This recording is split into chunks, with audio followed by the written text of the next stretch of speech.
Man. This is gonna be a quick live stream, very quick game recap.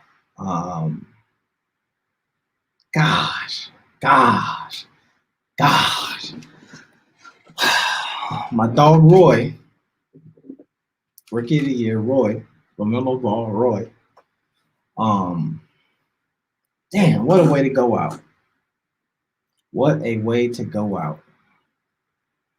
I was first off, it's your main man AB the Hero back again with another video and all that stuff. We on the live today, but so as y'all know, I was over at the game today, checked in. I'm depressed and disgusted, bro. You just gave my whole mood right now. It was even worse in person. So what I'm gonna do though, and like I said, I can't even be on here all night talking about this. So I'm gonna give it to you quick. I'm gonna give you three things that I feel like were what caused this cataclysmic L today. First thing, and it might sound like an excuse, but I don't think it's an actual excuse. I think it's something that until you're like in one of these arenas and like you're on, and I believe it, even if you got to be on like the opposing side to really grasp it. But it's another level of kind of deception or whatever to be in one of these arenas with this fake sound. Like the Pacers, it was not packed at all.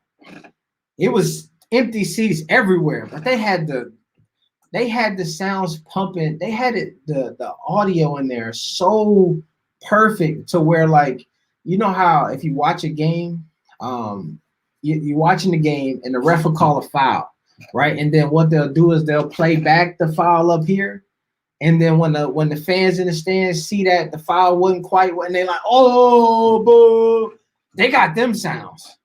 So it's like you in there, it's a foul. Nobody even paying attention because it's an obvious foul. And every time it's oh boo boo. I'm looking around and they're like, who is booing? Where all the booze coming from? I think that's something that I don't think that I realize is super impactful on these games. But that is one of the biggest things right there. My man D Legend CJ say Bridges is the only one that played with heart. I will say this to you. It looked different. The Pacers look like a team who is not playing in the play-in. They look like a team today who is supposed to be an 8th, 6th, 7th seed. That's how they came to play. They came to play like, yo, we got to get this done. From the beginning of the game, they came in hype. That's probably number two for me is that games like today from these Hornets show that there is something going on with this squad that's deeper than basketball. And one of the things that I picked up on, and I should have picked up on this a long time ago and gave it more credence, is when I looked at I hate doing StreamYard. I mean streams through StreamYard sometimes. I forget because they don't import your settings right away, right? So you gotta like go in and then update all of the stuff, and then so it makes it so folks who's supposed to get your videos don't get them or know that you on the stream. So I appreciate y'all for hitting the like button as y'all coming here. 15 folks, we gotta boost it up because the StreamYard be on that BS sometimes. You feel me? But I say this: the Pacers showed up. The Hornets did not show up. I think that it's so interesting to me that when the game is on, when it's a blowout and you're trying to fight back into the game, the play call was LaMelo, go out there and make something happen. If you look to the third quarter, the fourth quarter, the ball with the whole game plan looked like LaMelo, go get something. Drive to the basket, shoot the three, pass, do this, do woo, woo, woo. And I don't understand how when you need a bucket, that's the game plan. But when you are trying to fight, that's not the game plan. If this is the person we go to when it's clutch time and crunch time, and we need to try to claw our way back in here, why not do that at the beginning of the game? I think that's really the third thing.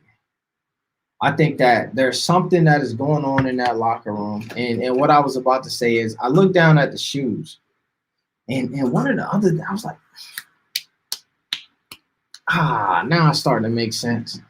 My man Devontae, I don't know if y'all know who he got the sponsor with. Anybody in the chat, could y'all throw just drop that right now in the live stream chat. Who endorses Devontae Graham? If you know that in the chat, could y'all drop that in there? Who endorses Devontae Graham? Does anybody know? When he's hooping, who's giving him the shoes and the paraphernalia and stuff that he wear in every game? Does anybody know?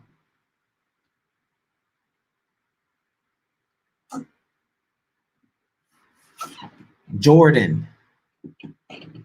Early in the season, when they were trying to keep my man Starboy, you got that.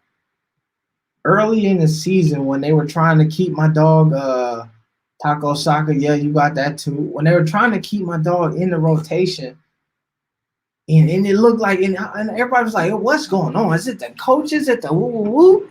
And I never put the two together that sometimes it's deeper than basketball. Sometimes it is I touched on. I was going down that road for a little bit, and I was saying to myself, "Yo, maybe the coach is some other stuff in the it's some maybe Borrego is his boy trying to free agency. They trying to do this, but I didn't even put together that the play that's a Jordan brand athlete out there. We can't have him riding the bench."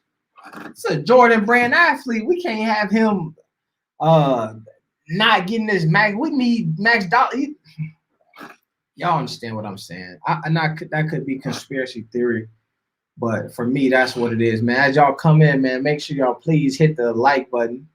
You know what I'm saying? So we can go ahead and push this out to the folks and the people of the culture. You feel me? So please hit that like button. But I say all that to say.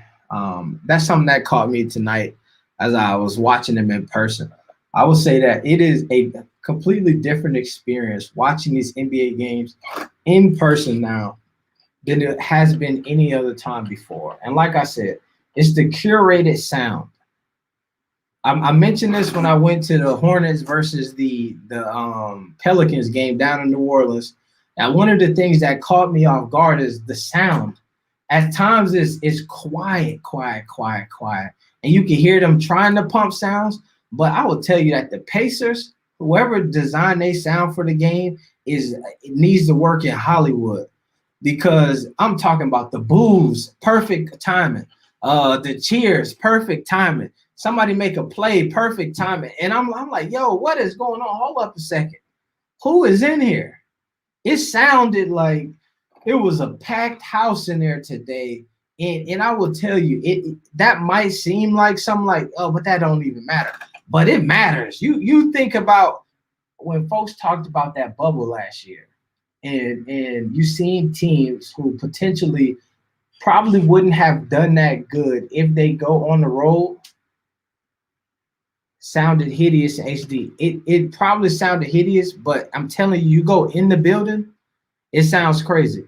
And I will tell you, you're probably right because the Pacers have this drum group called High Octane, and they're drumming, and you can hear them here, but then they also got it mic'd, and then you can hear it being pumped through the thing, and there's a bit of a delay. So the delay is they're drumming that, so it's all mashing up and stuff like that, right? But when the arena is pretty much quiet, and all of a sudden you hear, it sounded, I'm like, yo, and this is why it matters. And this is why it matters. Because the momentum of the crowd never shifts. You never get to a point in it, because you know it can get demoralizing. And you can get a big dunk from Miles Bridges, and it can take the audience out. They can be like, uh-oh. And then it takes something from the fans to really bring them back in and really capture the home court advantage. And this thing, it don't matter what you do. They will cut the audio out and it will go dead silent in there. And you will just have the biggest highlight of the night. And it'll be just one, hey. Then somebody will hit a shot and it'll sound like it's game 7 of the NBA Finals, packed house, Jack Nicholson over there, and ever Spike Lee on the side. I'm telling you, it sounds crazy. To me, I think that's underrated. That's an underrated advantage that some of these teams have. And I go back to I remember the Falcons. The Falcons got in trouble because they were pumping in artificial sound to their games, and this is what it reminded me of that tonight. Because I promise you, you can't shake the audience. Audience is not there, but it sounds like it. You will look up, and I can imagine even on the court, like you don't see it because you probably just think that everybody going crazy in there. But truthfully, it's this arena that seats about 15 to 20,000. It's maybe 1,500 people in there, and it sounds like it's 100,000 people in there. That's something to look for. But man, I'll pull up the box score real quick. I think here we go. We got that here. Let me see if I can make it bigger. Let's make it full screen. All right, here we go. It was empty. It was empty, but it sounded like it was a packed house. So you got your boy Melo with 14 points. A lot of them points, like I said, came towards the end of the game. Another thing that I really picked up on today too is that wrist bothers him. There was a time early on in the first quarter where he got beat on a cut because he was doing this thing with his wrist and looking down at his wrist, and his man cut to the basket for an easy bucket. And then I could tell that like they pulled him out, and then somebody must have said to him, bro, you keep rubbing your wrist like that, we're not going to let you play. And then they brought him back in the game, and then he stopped fidgeting with it until the last game, towards the end, where he started trying to shoot free throws again. And then you can see him twiggling with that wrist a little bit. I hope, because that would be a crazy injury to alter your career off of. So I hope that that's not a big deal for him moving forward, and like maybe this offseason that'll play itself out and it kind of get back to normal. But the wrist is still bothering him a lot. So let me see. Let's get back to the box score here. So you got Melo, 14 points, 4 from 6 from the free throw line. Like I said, even at the free throw line, we typically see him as a better shooter than what we got from him tonight. Terry Rozier was trying, man, but everybody just stunk tonight. Bismack Biyombo was 0 points tonight. Cody Zeller, 7 for 7 from the field, but I don't know. I was super nervous before the game, man. And the truth is, we were looking at the injury report at the beginning of the game, and I was thinking like, yo, it's up. It's a lot of these Pacers not going to be in the game tonight, and a lot of them end up showing out. Malcolm Brogdon, they said that he wasn't supposed to play tonight, but he ended up playing. One of the Holidays was potentially supposed to be out tonight. Both of them played. I think Karis LeVert was probably the only person damn near who they said wasn't going to play who actually did not play. But Bismack, Jaden McDaniels, Zeller was hooping. Where Devontae at? Devontae, 4 points, 1 for 8, 1 for 7. The one shot that he made was that damn ridiculous three-pointer. Is a perfectly good head coach. People I hate how our season ended, but there was plenty of good from this season, and look forward to next season. We'll be fine. JB had an injury in his perfect normal. He'll be fine. That's what's up. JB is a decent coach, man. I just think that what plagued these Hornets towards down the stretch was injuries, man. Just not having enough bodies on the floor to kind of keep it going. I don't know, man.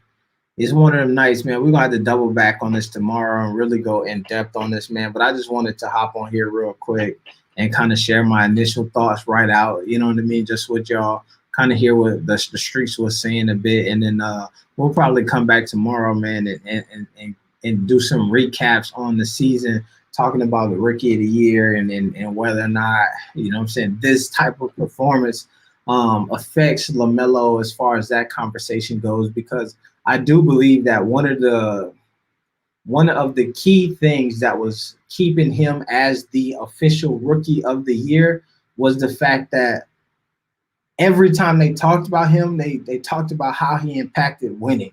They talked about how he was pushing his team to the playoffs. None of these other guys were going to do that.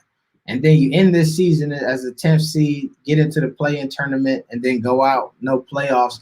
I could see how some voters might be like, yo, we thought you was a winner. That's why we had you after you missed all of them games, and how this could muddy the waters a little bit. But you never know, man. So we'll get into all of that. We'll get into that, man. Make sure y'all stick around, man, and vibe with the channel. It's your main man, AV the Hero. I'm finna get up out of here this evening. And tomorrow, man, we'll probably double back with a call-in show or something like that. We're gonna get out of there. Peace.